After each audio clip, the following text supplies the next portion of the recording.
Hello everyone. It's been a little bit and we got a new background. So I'm working on changing my videos, speaking of which I'm going to pause this and change the angle. Alright, much better.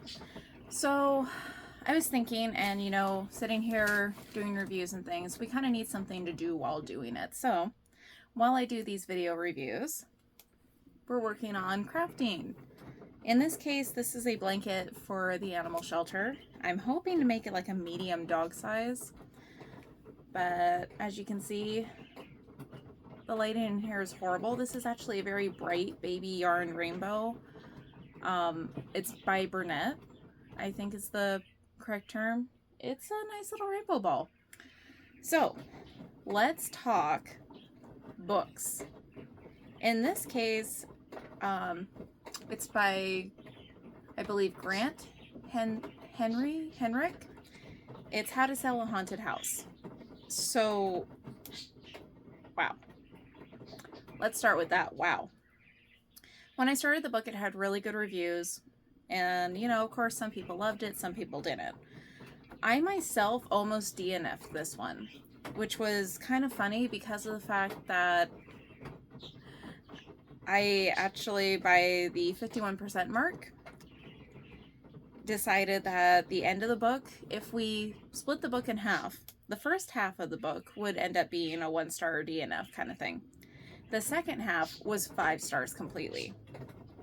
I was really impressed with the character build-up, though I still don't have a good image of what the main character looks like.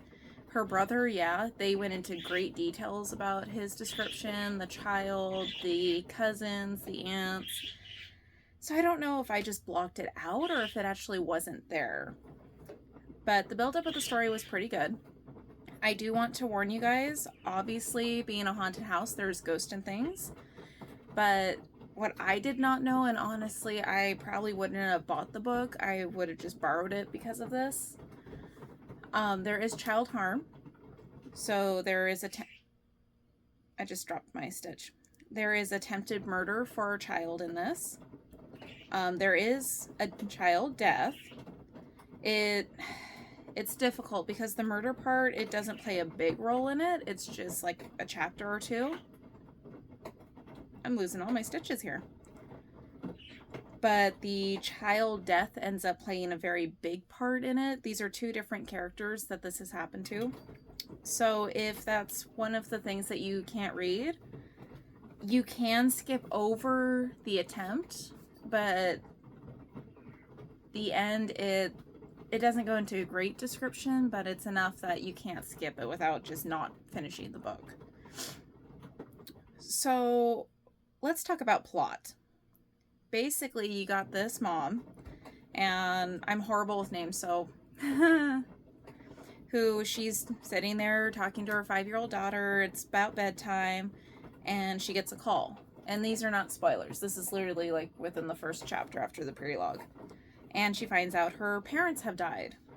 And it's thanks to her brother, who's basically... Y'all remember the song Scrub? Yeah. That's kind of how his character is portrayed.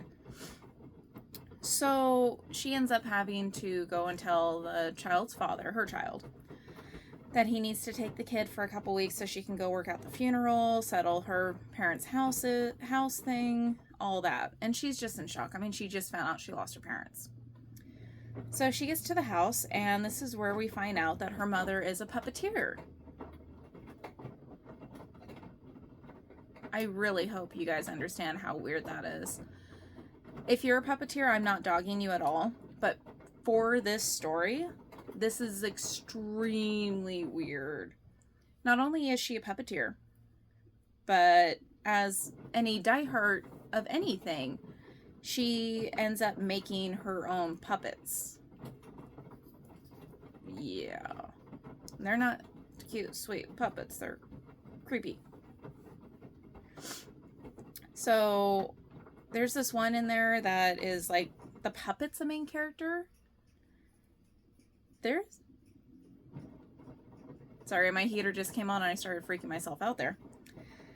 I do not like that puppet. I can be chill with a lot of stuff. The fact that there were dolls all over the house, puppets, dead animals that were, the word escapes me, but where basically you stuff them and turn them into things. Yeah, she did that too. So, this is all over the house.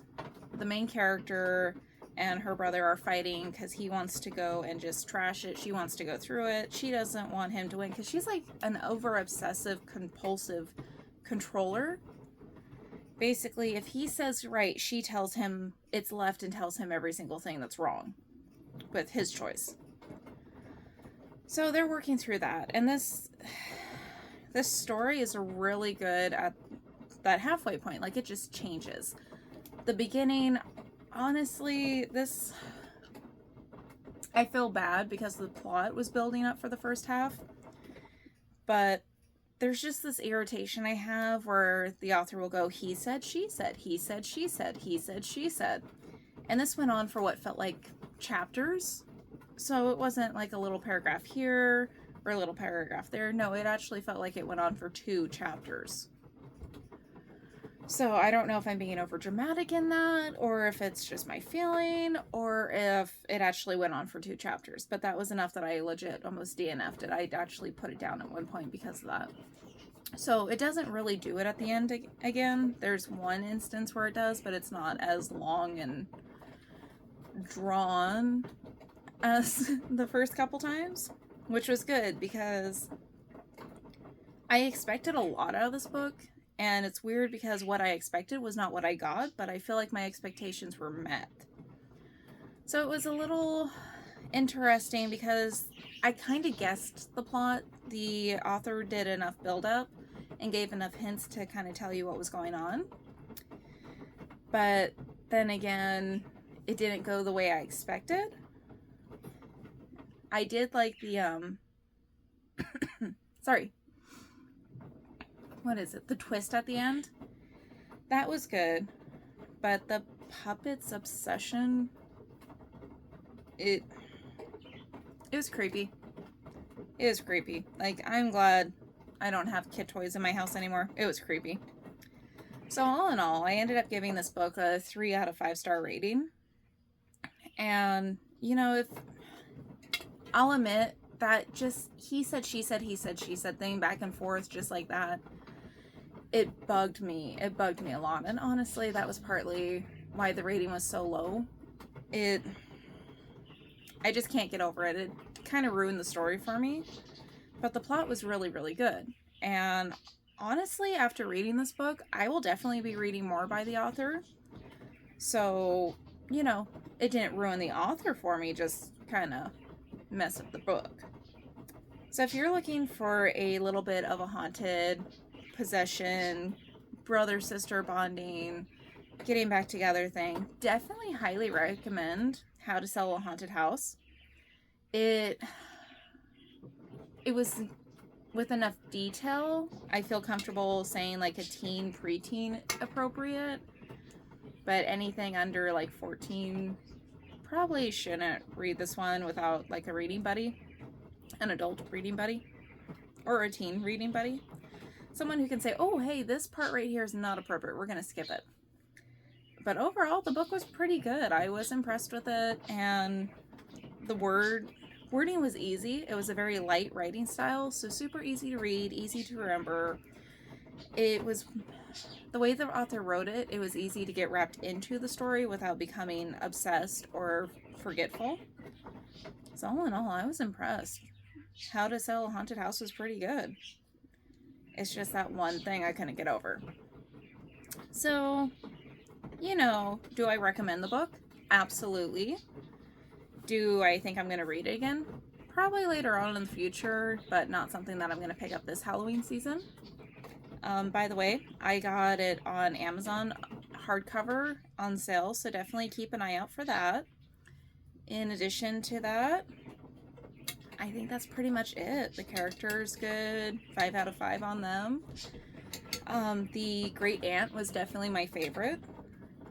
The puppet, Pumpkin, was my least favorite. Yeah. There's a theme song, fair warning. The theme song is not good. It's very, very catchy, and it will get stuck in your head. I actually had a dream that a physical, like, Halloween pumpkin was singing the song. So, thanks a lot for that. But, yeah, go check it out.